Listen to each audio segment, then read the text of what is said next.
Hello everyone, welcome to Madhura's Miscellany at Madhura Patwadan 2242 on YouTube for the concluding section or the concluding session of basic rules of grammar for compound subject verb concord.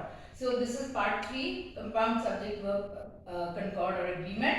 So we have seen two before this, two or more subjects joined by and take a plural verb, and two or more subjects joined by as well as take a verb depending on whatever is the first subject. Now we come to the exactly opposite of the second rule of compound subjects. We have the third rule which tells us two subjects that are joined by either or, neither nor, or only or. In this case, the verb agrees with, that is matches the subject near it. Now this is easy to remember because it follows our natural desire or natural thinking that whatever is near the verb is the subject. So here there is no error of proximity, it is what is correct. So let's take some examples. Neither I nor he. Now shall we put am or is as the verb? Now it's not as well as. So this is not our real subject, this is the first subject, second subject is he, and he is the real subject because we are using neither nor. So he, with he we always say is. Okay, so sentence becomes neither I nor he is going. See, and it sounds also right. Secondly, now if I again transpose the subject, see how the verb changes. Neither he nor I, it will be the exact opposite. This second subject is the real subject. So we will say I am going. He or I.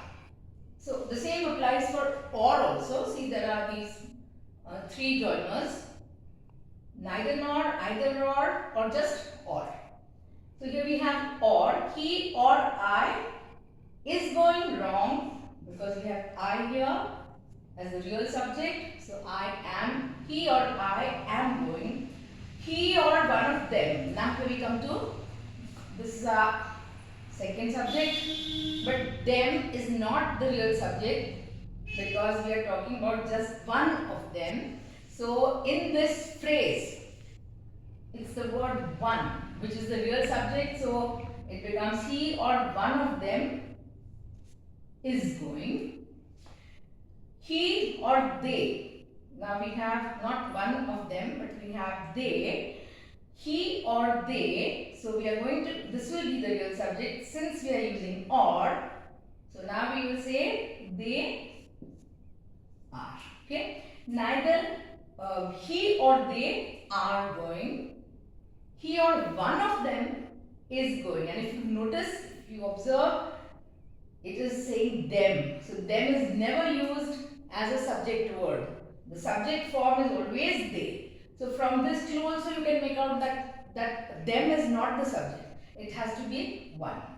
So we have discussed all the rules of subject verb concord, single subjects as well as compound subjects with different joiners.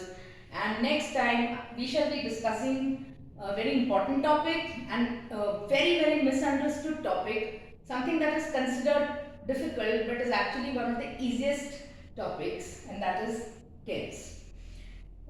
Now, just the takeaway, we have some examples of irregular plurals. So, do you remember in my last episode, I had given the word parenthesis.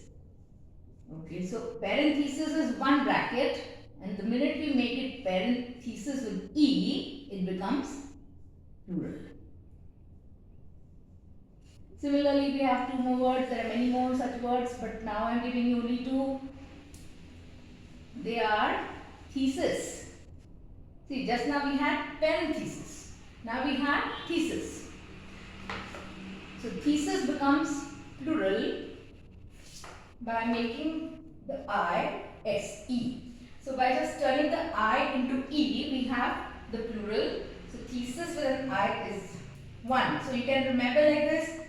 This I looks like one. So it is obviously a singular word.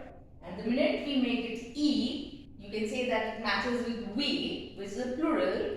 So you can say, even if you remember this much and just change it into e, you will get the plural. So thesis and thesis. Analysis. Now here also we have I, that is one. Now we have here analysis with an e. So that's all for now. The next episode will be a very interesting and useful one, very informative, because we're discussing the verb tense. Alright, without the tense we don't have the verb, without the verb we don't have a sentence. I have already explained this, that we can have a sentence with just the verb, but we cannot have a sentence even if you use thousands of words if there is no proper verb in it. And go is the shortest sentence in English, because go is a verb and the subject is implied, you go. So you will be in what? You will be as if it is in parenthesis. Okay, 2 brackets. So that's all for today. That's all for now.